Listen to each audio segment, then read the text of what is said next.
The cohesive collective. I think I spelled it right. Versus the contentious collective. Make sense? So,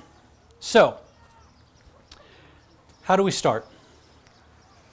Today we've had multitudes of different people talking, and what's very interesting about this when it all happens is that we all seem to be on the same page, saying the same thing, reinforcing the same thing.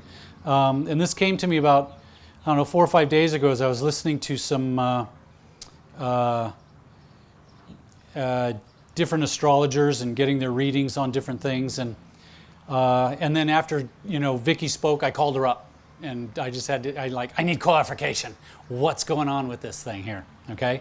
And Vicky's wonderful. She's very patient with me and tells me a lot of stuff. Although I said, what's going on December 21st, 2021? I know what's going to happen on December 21st, 2020, or what's going to end at that point, which means we enter into to the year 2021 with some very interesting aspects, or it's like a clean slate. And she said, I don't know, you'll have to look it up. And I'm like, oh, that's great. I'm going to do that. I'm not the astrologer here, okay? You're supposed to be giving me these aspects. Feed me. So she wouldn't do it. So I said, well, I'm going to talk about, the cohesive collective. And she said, very cool. Thank you very much. You just said about everything I said in my talk today. So really, I could stop right now and just remember what she said, okay? But I'll try to fill in some blanks anyway. And we'll see if we can have some fun. Thanks. So, because there's some things that she was talking about that are very, very interesting, and it leads into some Catharism, or Cathar aspects of things that I touched on today, and a little bit of history, and I'm going to see if I can't pull in some of the things that Juan was talking about too, because there's a lot of really, cool stuff that he was talking about too, especially with the divine plan and, the actions to help humans and whatnot. But the first thing I want to talk about is, where are we right now? Are we a cohesive collective? Can I show of hands? How many people here, how many of us think we are a cohesive collective? Now, are you talking about us as a group or the world? No, just talking about the world in general. Okay, well, how many people here, first of all? Couldn't be more polarized. You are more polarized. No, it couldn't be. It couldn't be. Exactly. Here at Sakkara or the whole world, Paul? The whole world, other than Sakkara. Yeah, other than, okay, does everybody agree with that? Because I do. That totally resonates. So everybody here is pretty much on the same page, right? I mean, there's some things that we disagree about. There's been some open conversations about different things, and we're not going to get into politics. We're not going to get into any of that stuff. Although, talking with Paul yesterday, I do have to throw out something that I think was really, really profound.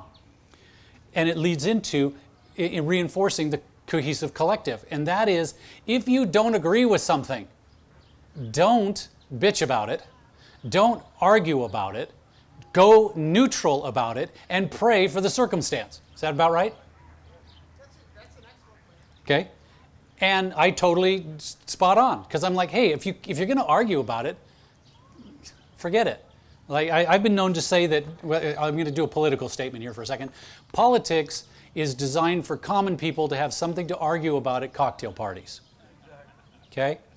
No solution, right? All it's there for is division, and that's Machiavellianism, which if you watch any of the circumstances and you pick it apart, you'll see they're playing both sides because they're hedging their bets. And I'm not even going to describe who they are, because that's the cabal, that's the bankers, that's the banksters, that's all of these elements that are in our life that are causing this contentious, behavior within the collective. All it's doing is breaking us apart. And there has been a lot of, contentiousness within, the collective that we are a part of. We've got to work to get together. And that's what I'm going to go through on this thing a little bit. And the first thing I'm going to talk about is what I call the two-faced God. So here's my story. About 2005, I start waking up in a way that I could say is a more Sakkara type method or manner. Because I've always been reasonably or very esoteric, even in my Judeo-Christian days as a 19-year-old. I mean, I've read the Bible 3 times by the time I was 21, okay? I wanted to find out what the thing said. Then when I was 25, I went off to another country and I figured, well, let's take an analysis of what this so-called Bible thing is. Let's put it all on the table, and about 90% of it got broomed off. The rest of it was just common sense. Or it could be found in the Library of Alexandria or in the Canaan Library, where a lot of that information came from to begin with, okay? But I thought I'd have some fun. So out comes my Bible, and I started doing a study on, a two-line study on Jehovah versus Lord. And I started looking at behavioral characteristics in every given circumstance where it said Lord or Jehovah or Yahweh or something to that effect. And I listed their behavioral characteristics all the way down on either side. When I got done, and it was a quick study, I didn't have to take long. I mean, there's enough passages to get a good cross section. But when I was all done, I came to the conclusion that, well, God is either severely bipolar or two people. Thus, the two-faced God, the contentious God, okay? We have circumstances in there. You can cite any one, pick it out. Here's Isaac and Abraham, and Abraham wants to prove himself to his God, which happens to be the wrong God anyway when you study it. It happens to be Molech, and Molech, deemed it necessary for you to sacrifice your firstborn child for your accomplishments. I'm like, oh, that's the God I want to follow. That's great. Let's run down that road, right? Okay? Now, here we have this story where they go off. He's going to prove himself to his wife that he's the master of the household, and he can prove himself worthy that he'd be king of the land. When he gets there, this little voice says, hey, no, that's kind of stupid. And he goes, what? What are you talking about? You told me to do this. He says, no, here's a goat. Go ahead and kill this thing and do that. So he did. Now, who was that? Was he just having a good moment? Because it was just a few days before that he was having a real bad one, okay? No, I think it was two different people, okay? And I have suggestions on that. We touched on the Anunnaki today. I have very strong feelings about the Anunnaki. Personally, I think one was Marduk and the other one was Galzu. And if you read the Lost Book of Enki, you'll know the characters that I'm talking about. Marduk was very much solely interested in a monotheistic thing because he believed himself as God, whereas Galzu was the star being that told Enki to save the human race. I kind of side with that guy. I like the Galzu part. I think he's pretty cool. Okay, so thus two gods, right? So, want to get a T-shirt that says Galzu, where are you? What the hell's going on? Come on, let's make it happen. Anyway, so in that circumstance, we have these violent, polarized circumstances of deities that we have been plagued with, and I'm going to say plagued because I think it's been a plague, for 12,000 years at least, as long as we have this known thing. I mean, we can take it back to Sumerian age, right? But is that really the way we're supposed to be? So let's also, for a second right now, or let's talk about, well, before I say that, I'm going to ask a question. Are we there yet? Have we achieved this collective yet? Have we achieved this, cohesive collective? No. Here today, I think we can say, yeah, we're pretty damn close. We're getting there, okay? In the high upper percentiles, and probably more after today than we were when we came in this morning, okay? But we're still under some influences, okay? And this is one of the things that the Cathars, one of the things that they were very well known for, as well as all the ancients, they knew the influences of the stars. So what Vicki was talking about today was super profound because she nailed certain dates. And I'm going to add a couple more dates in here too.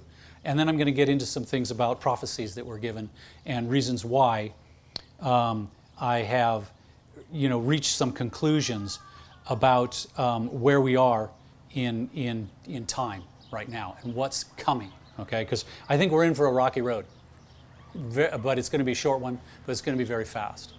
A few of you that I've been talking to this weekend, it seems like my theme for this weekend is we're on a roller coaster, we're going up the first hill, the clickety-clack, and we're just about ready to hit the peak where you look to your right and it says keep hands and feet inside at all times because you're just about ready for Mr. Toad's Wild Ride. And that's what I see is going to start happening for the next 6 months. Can't tell you what that is. It's how we deal with them, though. I have a statement that I plague my children with all the time, and it goes like this: life is fraught with mistakes, misunderstandings, and letdowns. How you deal with them determines the person you become. Okay? You're not going to get away from the mistakes or the letdowns, right? Or the misunderstandings. I'm sorry, you throw a party, not everybody shows. What are you going to do about it?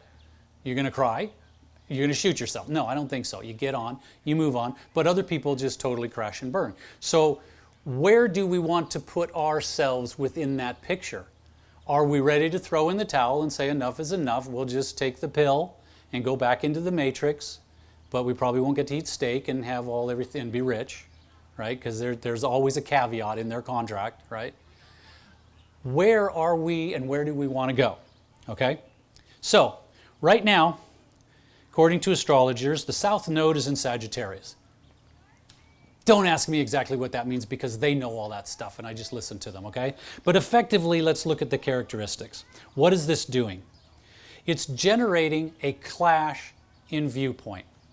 So how many of us had this last week a clash in viewpoint with somebody outside this group? Somebody that's not... Well, Pat, I know you always do. I mean, it's your very nature, and that's why I love you, because we can clash and have fun with it, right? I mean, this is happening every day. I mean, should I wear a mask? Or you go in. I went into the post office without my mask on. I think they have me on the America's Most Wanted list now because I didn't have my mask on, right? But I could see out of the corner of my eye this dude looking at me like I was going to kill him. And he was 10 feet away, kept backing up. He couldn't get any farther. It was funny. Anyway. I shouldn't have done that, I guess, because my wife yelled at me afterwards, like, what are you doing? Anyway. So, clashes in viewpoint. That's a division, okay? In other words, basically not seeing things exactly the way we want to see them. We have our own viewpoint. We have a split in politics. We have a split in worlds, okay? I don't know about how many people here. I have an observation that the world split in 2016, just like what was talked about today, okay? Just like what Juan was talking about. The world has split. There's a distinct happening, right? Everybody's getting the download, but not everybody's getting it, okay? They all have access, we all have access to the same information. We're either going to get it, we're going to bring it in and process it and learn from it and grow from it, or we're just going to take the pill and go back into the matrix, because that's really where it's coming. It's becoming black and white in that sense. Now, what we also have within all these splits in attitudes, split in opinions, is we have Mars, and Vicky touched on this. We have Mars that's going to be floating back and forth in retrograde, at least from a heliocentric standpoint, until the end of the year. And Mars is adding all kinds of fuel to this fire, okay? Earlier today I mentioned the Nazis. Who was their master? Mars. It was their war god, okay? That war god is just lapping it up. It's loving it when we fight, right? Who were we talking with today? I was talking with, I forget who I was talking with. Well, we were talking about Star Trek. Yeah, Brian, I think you were there, weren't you? And I said, we asked what was the first, we talked what was the favorite show, and I said, yeah, Gene Roddenberry was cool. He was like on point. He was the one who came up with the episode about the archons. It was the first time the word archon ever came into the English language, right? The dude was connected. Of course, I guess he was in the military or some sort of covert operation or something like that, which is kind of cool that they let him continue on, but what a way to get the information out, right? Mars being in full bloom, it's sitting back there like the archons, just feeding off all this energy, as well as the archons feeding off of it too, okay? In that episode, at the very end, the humans and the Klingons had to come together and embrace and be happy and be drinking together and be cohesive together, and then it caused the archons to frazzle and go away because there was no more sport to be had, okay? So if we want to, and this is what Vicky told me too, if we want to get through this, basically just say no to getting upset with what's going on, because we need to fuel the engine of change. And that engine of change has no bearing in logic. because we can't compete with these people, okay? I think it was mentioned, I forget who mentioned it today, but on my email, I have a trailer at the end of my emails that I send out. Some of you have read them. Some of you get my emails. It says, forgive the world for the way it is. Well, that's a perfect way to start the day. Let's forgive the world for the way it is. Get over it, right? We may get a shirt that says stop it, right? Just stop it, okay? Forgive the world for the way it is and resonate in the spirit of gratitude. For we shall defeat them with the bullets of forgiveness and transcend the wheels of karma. Welcome to the butterfly wars. Now, if a bullet offends you, get over it, okay? Because, I'm firing bullets of forgiveness. Sorry. It was a good word. I liked it. I'm keeping it. Anyway, that's a principle that I live by. I mean, we have most of you know that we make our holograms, and on our holograms we have what I call our Gaia concept, G-A-I-A, which is an acronym for gratitude, authenticity, integrity, and accountability, which leads to abundance and wellness. Those first four are the four principles or four precepts for holistic living. They're not God's precepts. I take God out of the equation. Source is there. I could have said that, but wasn't into that part at the time, okay? I just take that out and say these are the four foundational precepts for holistic living. Would you agree to that? Okay. Figure it. You get up in the morning with gratitude. What a way to heal cancer. What a way to get over COVID or any other illness that you have, okay, whether you have it or not. In fact, Vicki and I, we covered a lot in 15 minutes. We usually do. One of the other things that we were talking about is, she said, the Hindus and Buddhists are, either they're not advertising it or nobody's getting sick over there. So they're just taking it to another plane, right? And we here are in that plane as well. This is our energy. Our energy is the collective consciousness, the collective cohesive consciousness of what we are and what we can do with that. The telekinetic capability that we have as humans together is phenomenal. Rich and I were just talking about how many guys were here for getting ordained. That was really cool. And Pat, you were there when Mary said, would I like to be ordained? I said, sure, but this is the way I'd like to do it. And I just put the word out and I'd like to do that. I'm like, really? Wow, okay, that's cool. And we had 14 people or something like that, which was very cool. I love that. That's because that gives us an opportunity to come together. And Rich and I are already talking about doing something, we'll get together once a month. Stacy's doing, this every Sunday, and we'll do once a month because guys can't think that much to do it once a week. So it's probably better, every other week or something, whatever it comes out to be. Anyway, we're simple. So what kind of influences does the South Node in Sagittarius represent from a historical standpoint? Okay, let's look at some examples. And I'm going to touch base on the one that Vicki did too.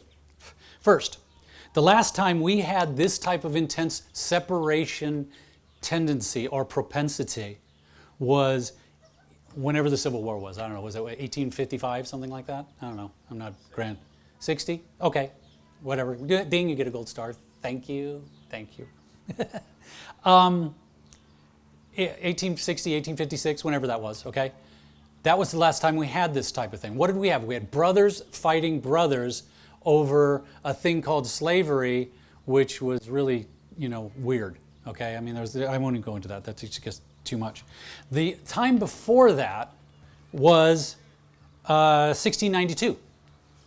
Anybody remember that date? Yes. Oh, how'd you know that, Nancy? It's like you were there. That's okay. Yes, Salem witch trials. Okay? Complete division. Although if we probably look back in history, we can see a lot of political wrangling going on, much in the same way that I believe we had a lot of political separation happening in 1918 with the last epidemic we had. So what we're finding here is that this is extremely intense, man. Okay? It's not fun and games. And how we deal with this will determine how long we're in it. Okay? That's really important. I'm going to reiterate that. How we deal with this determines how long we're in it or how many stages of this we go through. Because you can bet your bottom dollar that we're not through all of the attempts at suppressing us 100%. Okay?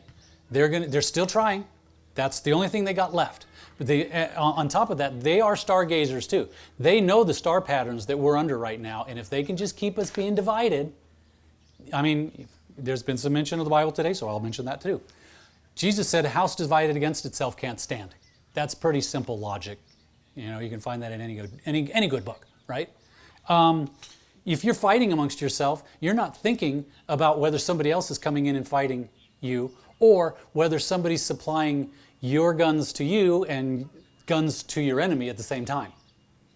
If we just stop for a moment and think, wait a minute, aren't these both marked USA? Where's this coming from? Or wait, one's coming from France, one's coming from the USA, but isn't that controlled by the pyramid of corporations? The single one? Let's start thinking logically instead of, in our root. Let's get back up into our heart, okay? Because this is the resonance, obviously, that the 3D world wants us to wallow in. Juan was talking about the astral planes, okay? Do you want to be in the lower astral, or do you want to get up into the tip of on the top of the astral, where you can step into 5D?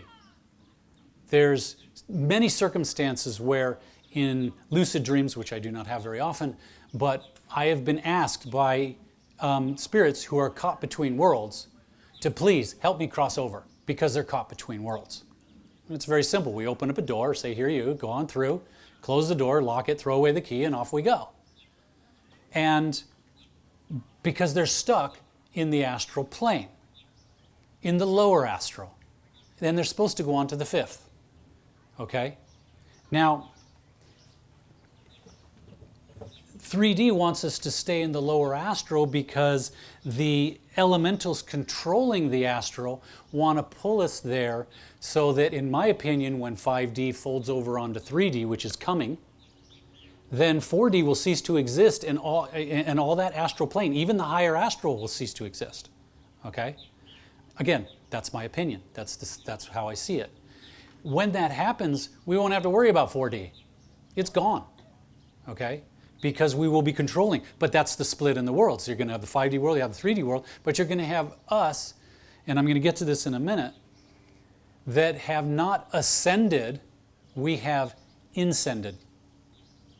And when we inscend, we become one with ourselves, one with 3D and 5D simultaneously. So stop for a moment and ask yourself, what would it be like to be able to have all the capabilities of the universe, all the telekinetic capabilities, to say to that mountain, go, just dissolve, to say to that lake, part, okay?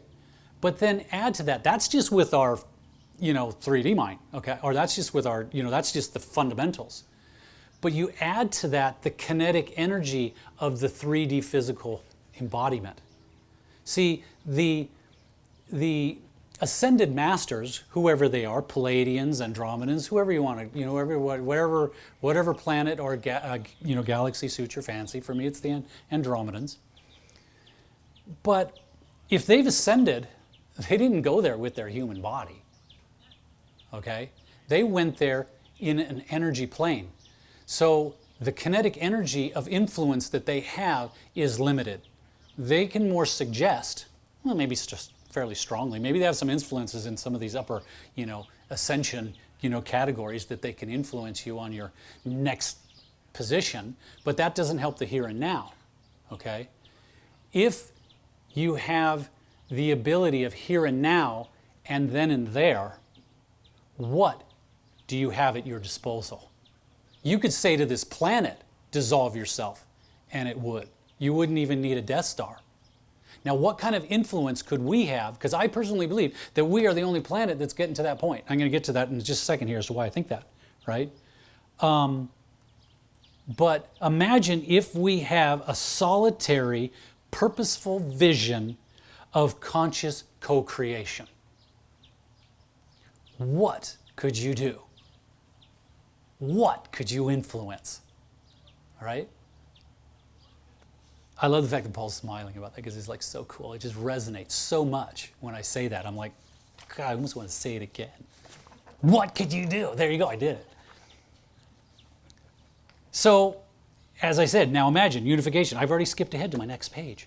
You know, if we have a cohesion of understanding, if we have a direction in harmony, a universal unification within the collective, we are one with all the attributes that makes this earth very unique. And that gets into some very other things that I'm sure a lot of you guys have heard me talk about with, you know, with what I feel is what the Anunnaki story did and how they made us, because they made us out of gold. And actually we are gold alchemical beakers that process gold. So keep it. And how do you keep it? Don't get pissed off, right? Don't go head to head with Goliath. David used a little stone. Okay, if you stand in the waves in the ocean and it's slapping against you and it's knocking your ass down, then pick up your feet. And guess what? You just kind of flow through it, okay? Where all the rest of the world, like we were talking about, the rest of the world's doing this sine wave, and we're just going to sit up here and we're just going to roll this. We're never going to feel a thing. Okay, it's like a hydroplane. Run across the tips. Run across the tips of all the disasters or all the flamboyant fluctuations in attitudes, in understandings, in reactions. If we're up here, then we're controlling it because we're now starting to see things from the vision of Source. Because Source doesn't look at it right down here in the trenches. It's like I've heard a funny thing. They said about President Carter, I don't know why I'm doing this, but it just seems funny. They said that he was a brilliant captain that just wanted to muddle around down in the boiler room rather than taking the helm. There was another thing that happened. 500 years ago, we stepped into the Renaissance. We're in the exact same astrological patterns and influences as was then. Now, what she clarified for me was she said that they were expecting a flood to happen. A massive flood that was going to wipe out the whole earth. They obviously didn't read their Bible because God said, we're not going to flood the planet again, so get over it. Okay, we already did that once, it ain't going to happen again. Okay, so they were, well, of course, they're notorious for not reading their Bible anyway. Most of them didn't have it. Anyway, the thing that happened a few years later, though, was they went through on a rampage and ripped apart everything. Everybody woke up. They got mad as hell and they weren't going to take it anymore.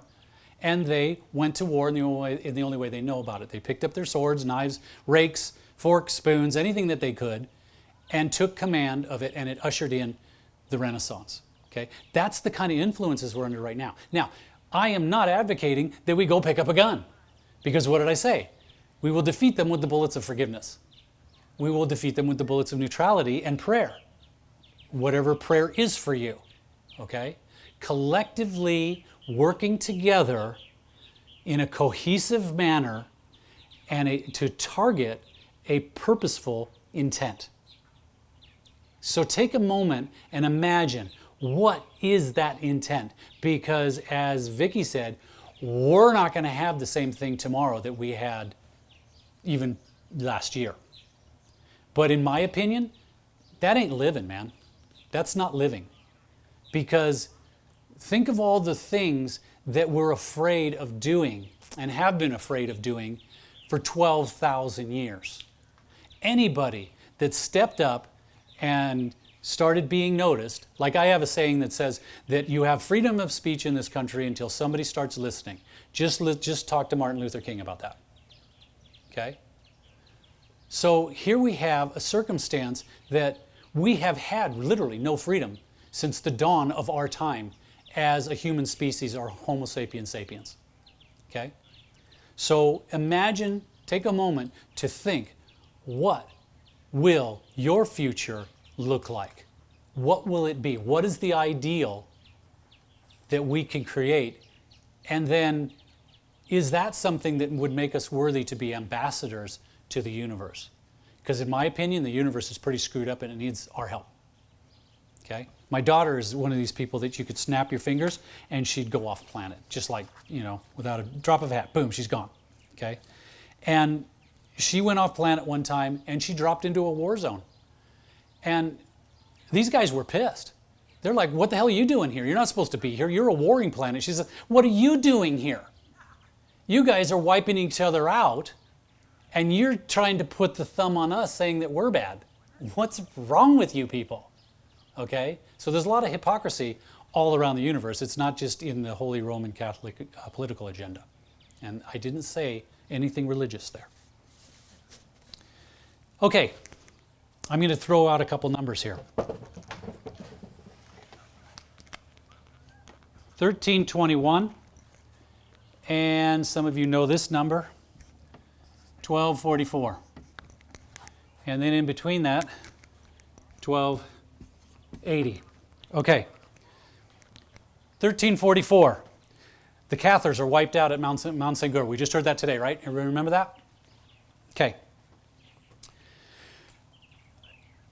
And at that time, they said the laurel wilts. The laurel, L-A-U-R-E-L, the laurel, the thing that Caesar wears as his crown. Okay?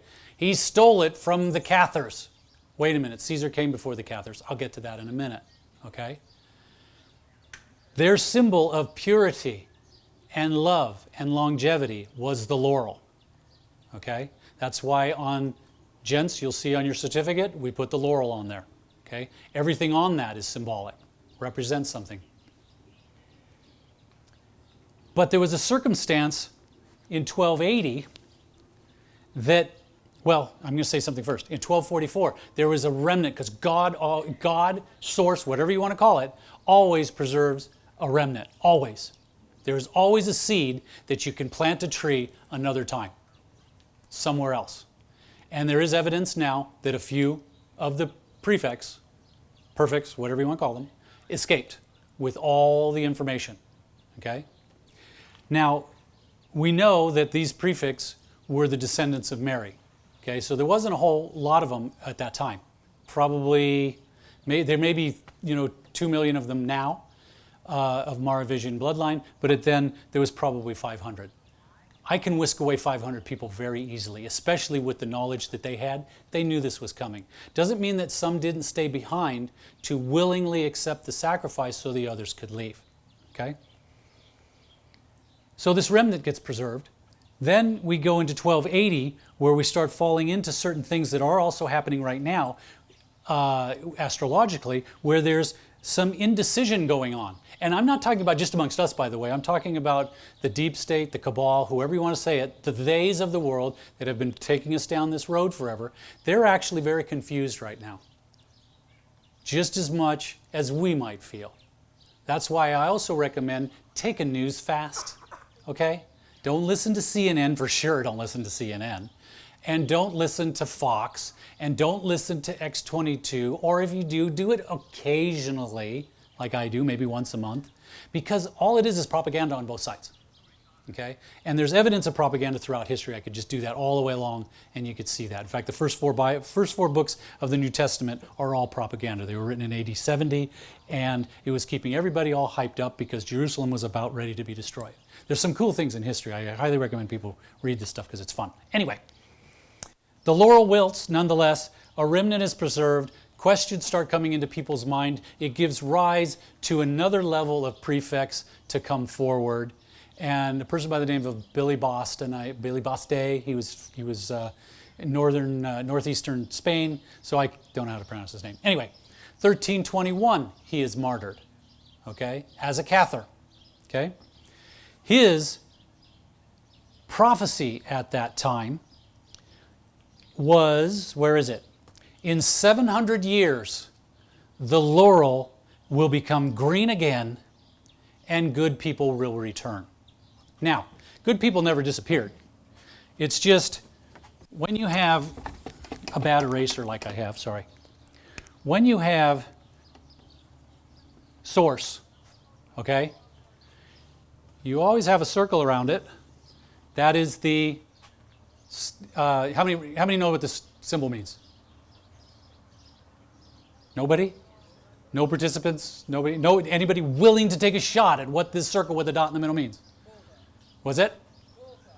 Sometimes, yeah, absolutely, yeah. It depends on who you are. If you're a prefect, you've definitely got this put on your back, okay? This, huh? Sorta. This is the Masonic symbol for God, okay? You always have source in the middle. What happens is, every once in a while, source gets attractive to people. True source, not political source, okay? And people flock to this, so it fills the circle. So when the first Cathars were annihilated in 1244, most of them split because they were just kind of, they were supporting, okay? But the other ones got wiped out. But at that time, there was about 50 million people that considered themselves Cathars, okay?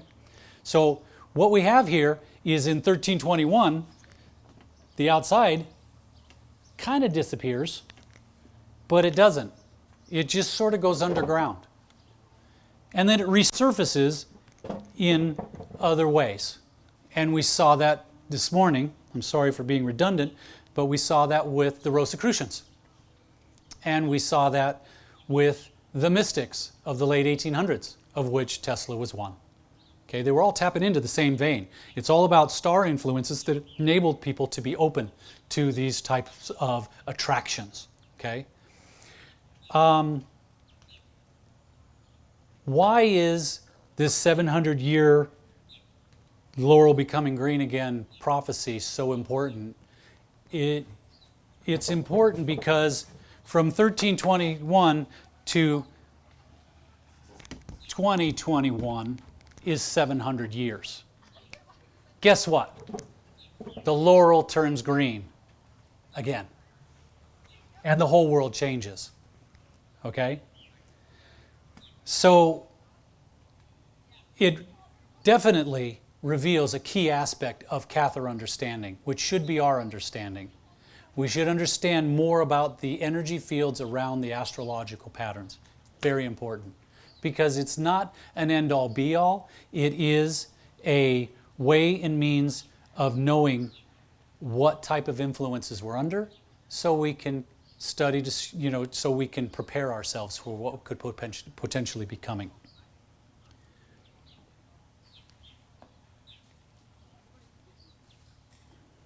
Okay.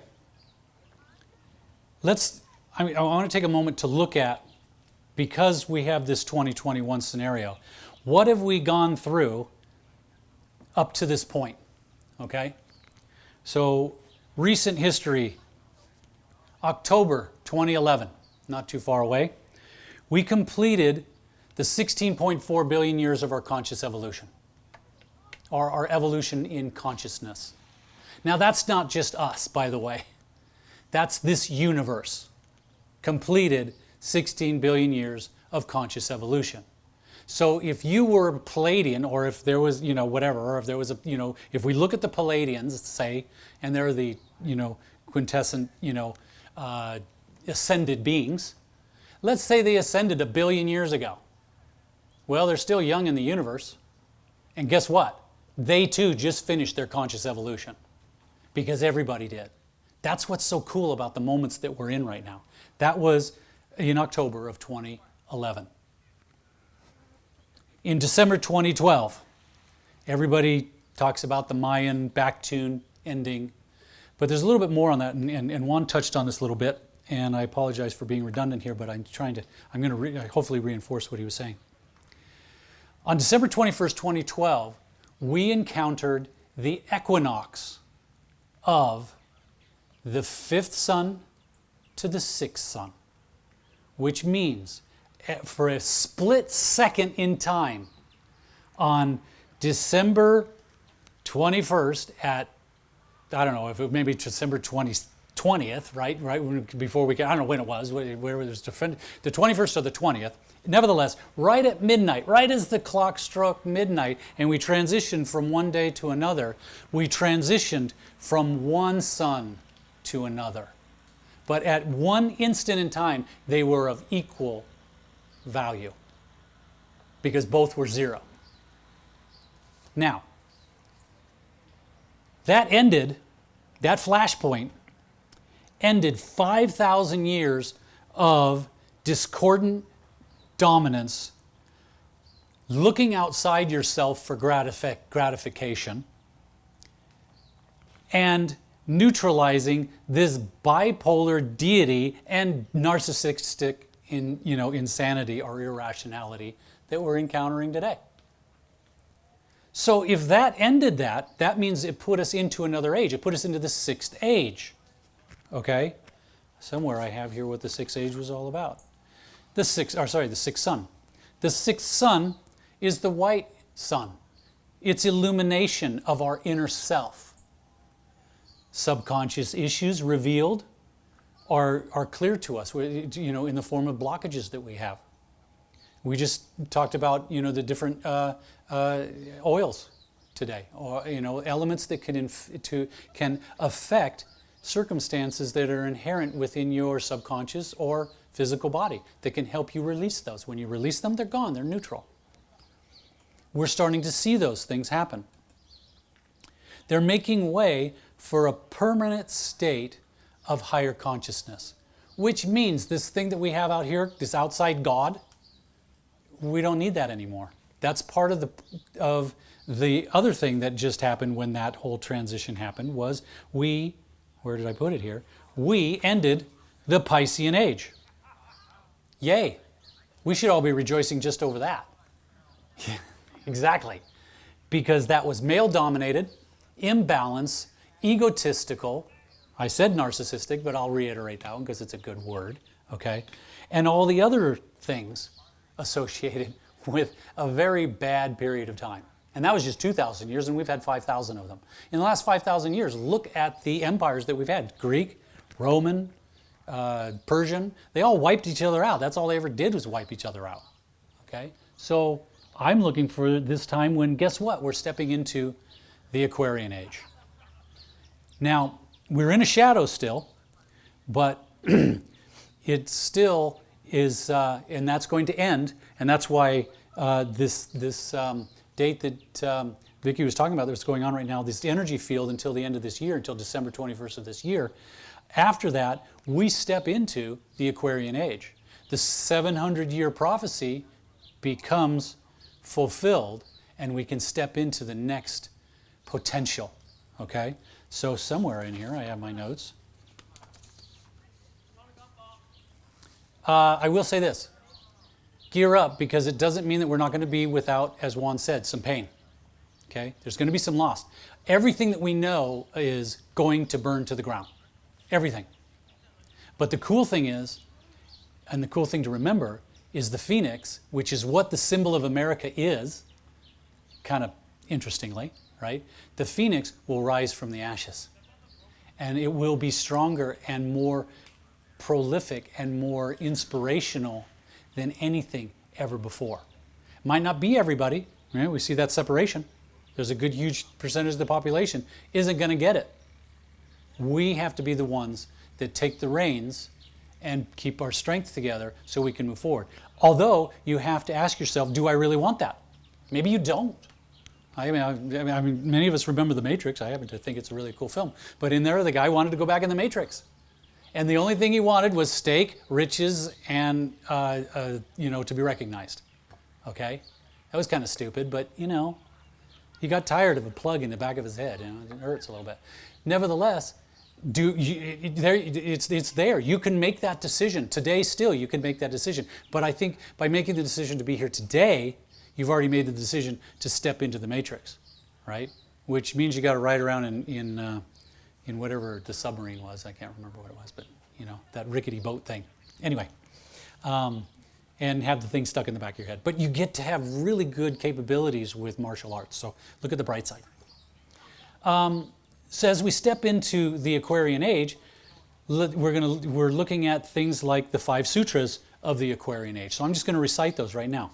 The 5 sutras of the Aquarian age is, number 1, recognize that the other person is you. Whoa, what a novel idea. There's no more outside stuff. If you're going to hug tight, because you're hugging yourself, right? And hug like you want to be hugged. And that's the way I do. It's a lot of fun. So if I offend you by how I hug you, I'm sorry. Tell me you don't want to be hugged, because I just like hugging. It's good. It's fun. Number 2, There is a way through every block. Every blockage that you're ever going to encounter, just hang loose and you'll make it, okay? 3, when the time is on you, start and the pressure will be off. Just get started, just do it, whatever it takes. What did we talk about? Giving, Chad was talking about giving back 10%. Yeah. Gail reiterated that. Find that 10%.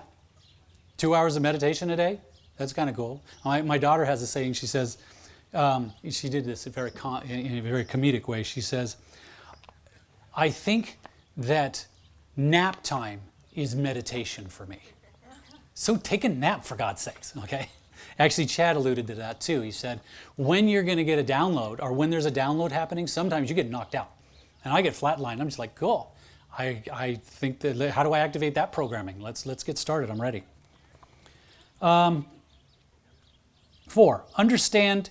This is a wonderful one. Understand through compassion, or you will misunderstand the times. So if you don't agree, go neutral and give it some love and see what happens, right?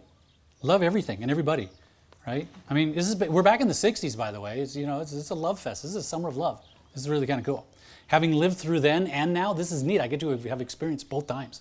How much fun is that? 5, vibrate with the cosmos. The cosmos shall clear the past. So go into sympathetic resonance with all that is, was, and ever will be, and you'll get the answers. They'll all come. Okay? The age of Aquarius is a time when humanity takes control of the earth. And guess what? The universe too. Because we've been held back for a long time. Shelley Bourne was up here talking one year. I remember it was great. She says, I have the, whoever they are, the nasty dudes over there in Europe, the Illuminati. She says, I have the Illuminati to thank. And everybody flatlined. They're like, oh my God, she's gone to the other side. But she said, no, wait, listen. They held us back. Because when we go into awareness, when that time hits, when all of our gray matter, and as Mary said, white matter activates, and when all of our DNA gets activated, because it will, regardless of what the Anunnaki did to us, we can reverse all of that, because Source has the source code, right, that can revert that. Plus, we can tap into their Akashic too, which is one thing that I'm working on doing. But when that happens, we can do anything, okay? We can expand the consciousness of any given institution and help the entire universe have the revelation that we had. So when she said that, I'm like, that rocks. That is so cool, because we're going to go into awareness with the kinetic energy of 3D, because they held us back. They held us back because they were afraid what we were going to do too, by the way. They're scared to death because they think that we're not compassionate. They think that all we do is war amongst ourselves, which we do, don't get me wrong. We're very easily led down that path, okay? Although I think those vibrations are greatly disappearing now. And we're taking control of those. And the more we understand them, it's like when you understand what Steiner talks about with Lucifer versus Aramaic, Luciferic versus Aramaic influences, okay? Then once you identify them, they lose all their power. Because you see them for what they are. And they instantaneously become neutralized. It's like when we work with people that have emotional issues. We just time travel with them. And we put them into the realm of the circumstance that they encountered, and then we switch roles. So they become the aggressor instead of the aggressee. When that happens, it neutralizes the experience, and guess what? It's gone. Now they can analyze the rest of the things in their life based upon what that circumstance was. Okay? So, patience and cohesion. Boom. The biggest challenges facing 2020. Hopefully we can use 2020 as hindsight and look back on it and go, this was cool. We made it through in a good way, in a big way, and we learned all these lessons and we carried through. Some of us are still going to be smoking, I think, from the ashes, right? But we're going to be there, And that's going to go, I believe, really strongly until even to the end of 2021. So we've got to still be on our guard. So now more than ever, it's really the time to be uber compassionate, all right? Over compassionate to the nth degree in reference to everyone and everything. That means every topic. Again, if you've got the issue with the topic, just go neutral and pray for that person. I don't know, do whatever you want to do. But just don't engage in a battle, because if you engage in a battle, you give up your gold. And the archons are just sitting there going, oh boy, here's a morsel, here's another one. I'll just snatch this one, right? That's why every war is fought in a valley in a brutal manner, because the archons come in, they're the cleanup committee. They're just cleaning up all that soul matter.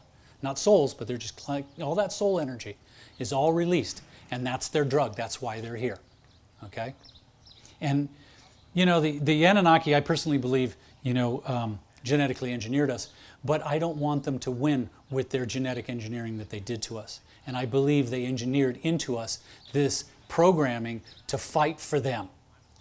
Because we've been doing it for 12,000 years. They've been playing chess with us as the pawns on the chessboard. That time's over.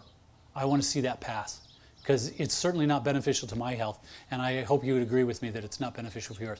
Whether you agree with me or not, right? It certainly has a good metaphorical, standpoint. Okay. So we're up against the universal test, basically, of free will. I mentioned Luciferic versus Aramaic, yin versus the yang, black versus the white. Everybody, I'm sure, is familiar with this symbol, especially here. If you're not, well, right? We all know what that is, right? Did I do it right? I did it right. I drew it very badly. Sorry. Oh, sorry. Circle with the S through it. Typical yin-yang example, right? I'd hold up the board, but then I'd probably trip and fall over, and it'd be miserable. Yeah, and everything's going to fall off. Anyway. Okay, here's a question. Yin-yang has black and has white. How many think that white is good on the yin-yang symbol? Anybody willing to raise a hand? No? Nobody believes it? Okay. How many think that black is evil? It is, basically, yes. It's not a trick question, it's just a question, right? Okay? All right. I'm going to sum up with this, because this is perfect. I'm going to finish a little bit early, and I think everybody will go, yay! I'm going to finish up with a reference from the Tao Te Ching. It's verse 60, and it's always been one of my favorite stanzas from it. So I'm just going to read it verbatim. Think in terms of this yin-yang symbol, by the way, as I'm reading this, and also think in terms of the Kabbalistic tree of life. Everybody knows what that looks like? 3 bars of circles, right? Well, the one in the middle is your, as Steiner said, your Christic, your source, okay? On the right or left, whatever, is Lucifer. On the right is Ahriman. So know this, when you start going out and start channeling, okay, and you're channeling source, as I'm sure everybody of a well-rounded, good-hearted manner would, you're going to get a 3-for-1 special, okay? You're going to get source in the middle, you're going to get Ahriman, and you're going to get Lucifer. And they're all influences that are, the two are going to try to sway you away from source. So just know that when we go down those paths, whether you're doing, no matter what modality you're doing, whether you're doing Reiki, whether you're doing, essential healing oils, check yourself for what is your mindset. Where are you at the time that you're going into a practice with another person who has put their life in your hands? Now that should really resonate with a lot of people right now, okay? Because if you willy-nilly go in and you say, well, I'm not feeling very good today, but, I need the money. So I'm going to do this anyway, and I'm going to find a way to brave my way through it. Well, you're going down the road, potentially, of Ahriman then. And just a little slip is all it takes, and it plants a seed.